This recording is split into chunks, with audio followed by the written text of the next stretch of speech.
اور جب انہوں نے اب اشارہ ان کا ختم ہو گیا تو اب بھی آپ پھر واپس نظر ثانی کی درخواستیں لے کر واپس لے رہے ہیں، تو آپ اتنے ڈرے ہوئے کیوں ہیں؟ تو یہ ایک بڑا اہم آج جو پیش رفت ہوئی ہے.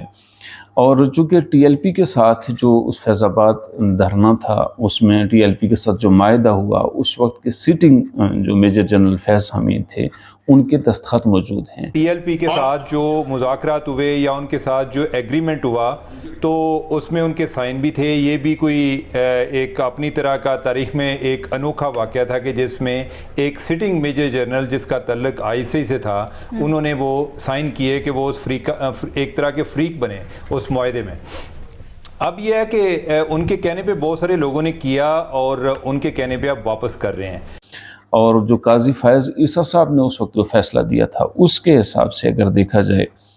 تو اس میں 3 بڑے اہم شخصیات اس کے اندر اس سے متاثر ہوں گی. ان میں میجر جنرل ریٹائرڈ جو D G I S I تھے جنرل آصف اور جنرل فیض حمید صاحب، وہ اس میں آتے ہیں. اس طرح سابق D G ranger Punjab Azhar Naveed Hayat صاحب اس میں شامل ہوتے ہیں اور وہ اس میں آتے ہیں. اور موجودہ corps commander Quetta general Asif غفور، یہ 3 بڑی شخصیات ہیں جن کا یہ گھناؤنا کھیل تھا اور انہوں نے اس وقت کی حکومت کے خلاف، ملک کے خلاف ایک پلان تیار کیا اور جس کو قاضی فائز عیسیٰ صاحب جیسے نڈر اور بے باک یعنی جج نے اس وقت اس کو ختم کر دیا، گویا ان کی سازش کو بے نقاب کیا اور اس کو کمزور کر دیا. اور اس موقع پر اگر دیکھا جائے تو جو جس طرح کہ کہا گیا چیف جسٹس صاحب کی طرف سے کہ یہ اس پر عمل درآمد کی کیا صورت بنے گی، تو اٹارنی جنرل نے 1 مہینے میں عمل درآمد کی یقین دہانی کرائی ہے. اب سوال یہ پیدا ہوتا ہے کہ 1 مہینے میں عمل درآمد کی یقین دہانی کرائی گئی ہے تو کیا یعنی فیض حمید صاحب جو بہت طاقتور رہے ایک زمانے میں، ان کے خلاف یا جنرل آصف غفور صاحب کے خلاف، ان سب کے خلاف کارروائی ہوگی؟ تو اس بارے میں کہا جاتا ہے کہ جی جو ٹی ایل پی کے ساتھ معاہدہ کیا گیا ہے اس معاہدے میں چونکہ جنرل فیض حمید صاحب کے دستخط موجود ہیں جو کہ نہیں ہونے چاہیے تھے، لیکن چونکہ ان کو یہ گمان تھا کہ ان سے زیادہ طاقتور کوئی نہیں ہے لہٰذا انہوں نے وہ بھی دستخط کر دیے، تو اب وہ دستخط موجود ہیں، فیصلہ بھی پہلے سے موجود ہے، تو کیا ان کے خلاف کارروائی ہوگی؟ اور یار دیکھیں بڑی سمپل بات ہے نا، پہلے تو نواز شریف صاحب نے کہا تھا کہ مٹی پاؤ نہیں چلے گا. آج چیف جسٹس ہیں، انہوں نے کہہ دیا جس قاضی فائز صاحب نے کہ جی مٹی پاؤ پروگرام نہیں چل سکتا، چاہے وہ 12 مئی والا واقعہ ہے چاہے یہ فیض آباد دھرنا ہے. اب بنیادی طور کے اوپر بات بڑی کلیئر آ چکی ہے کہ ٹھیک ہے، یہ کہہ رہے ہیں کہ سپریم کورٹ خود سزا نہیں دے گی جنرل فیض حمید کو، یا نواز شریف صاحب جو ہیں وہ سزا نہیں دیں گے جنرل فیض حمید کو. ان کو اگر سزا ہونی ہے تو وہ ان کا ادارہ ہی پیرنٹ جو ڈپارٹمنٹ ہے وہ دے گا سر، ڈیفینیٹلی دینا پڑے گا. اب آرڈر ان فیلڈ ہے اٹارنی جنرل فار پاکستان، جہاں پر جو ہے وہ کمٹمنٹ دے رہے ہیں سپریم کورٹ آف پاکستان میں چیف جسٹس کی سربراہی میں قائم 3 رکنی بینچ کے سامنے کھڑے ہو کر، تو آپ کو کیوں شبہ ہے کہ وہ نہیں کرے گا؟ کارروائی کی صورت میں کیا ان کا کورٹ مارشل ہو سکتا ہے یا نہیں، اس پر بہت سے مبصرین نے اپنی رائے کا اظہار کیا ہے.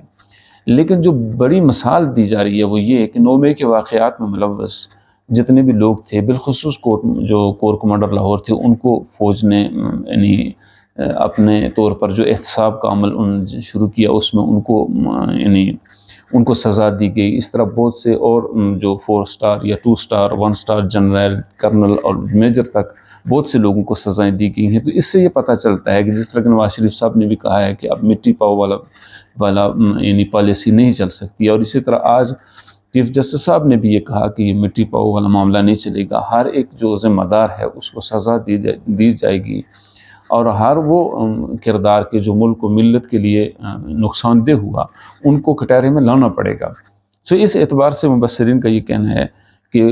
کبھی امید کی جاتی ہے چونکہ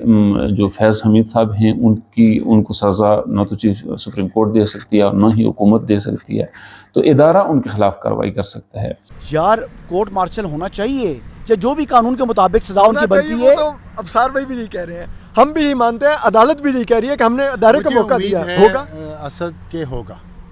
مجھے امید ہے. میں نے آپ کو بتایا میں امید نہیں چھوڑتا، اور ہوگا. اگر general Faiz chain of command کے خلاف کام کر رہا تھا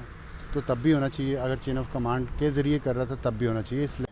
تو وہ ادارہ ابھی گیلپ کا جو سروے آیا ہے اس میں 88% لوگوں نے فوج کی سپورٹ کی ہے، اور اس اعتبار سے فوج ایک معزز معتبر ادارہ بن کر سامنے آیا ہے جس کو بھرپور عوامی تائید حاصل ہے۔ اگرچہ ہمارے سیاسی زعماء ہمیشہ اپنی سیاست کو بچانے کے لیے اس ادارے کے خلاف تقریریں کر کے بیانیہ بنا کر اس ادارے کے خلاف عوام کو اکسانے کی کوشش کرتے ہیں، لیکن پھر بھی اس ادارے کی ملک و ملت کے لیے قربانیاں ایسی ہیں کہ پھر جب ان سیاسی زعماء کا اقتدار کا لالچ کے باوجود لوگوں کو اکسانے کے جب ان سیاسی زعماء پر پابندیاں لگتی ہیں تو پھر عوام ایک دفعہ پھر متوجہ ہوتی ہے اپنی فوج کی طرف۔ تو فوج ایک بڑا ادارہ ہے، نامور ادارہ ہے، معزز اور محترم ہے۔ تو مبصرین کا یہ کہنا ہے کہ یہ نہیں کہا جا سکتا کہ ایک جنرل فیض حمید کے لیے یا عاصم سلیم باجوہ کے لیے یا آصف غفور جیسے لوگوں کے لیے اور سابق D G ranger Azhar Naveed Hayat صاحب جیسے کچھ افراد کے لیے ادارہ اپنی پوری ساکھ کو خراب کر دے گا۔ تو جہاں باقی جو لوگ ہیں جن کے جو ذمہ داران ٹھہرائے گئے اس فیض آباد دھرنے کے حوالے سے ان کو اگر سزائیں ہوں گی تو پھر لازم ہے کہ فوج بھی ان لوگوں کے خلاف ان لوگوں کے خلاف جنہوں نے ادارے کی طاقت اور قوت کو اپنے ذات کے لیے اور اپنی مرضی اور منشا کے لیے استعمال کیا، ان کے خلاف کارروائی کرے تاکہ عوام کے اندر یہ بھرپور سپورٹ فوج کو حاصل ہو کہ عوام کے اندر جو سیلف اکاؤنٹیبلٹی ہے اس کا ایک مؤثر رول موجود ہے، اور تاکہ عوام کے اندر یہ بھی ایک تاثر پیدا ہوگا کہ فوج اب کسی طرح بھی ریاست کے ان معاملات میں مداخلت نہیں کر رہی، بلکہ جنہوں نے مداخلت کی ان کے خلاف بھرپور کارروائی کر رہی ہے۔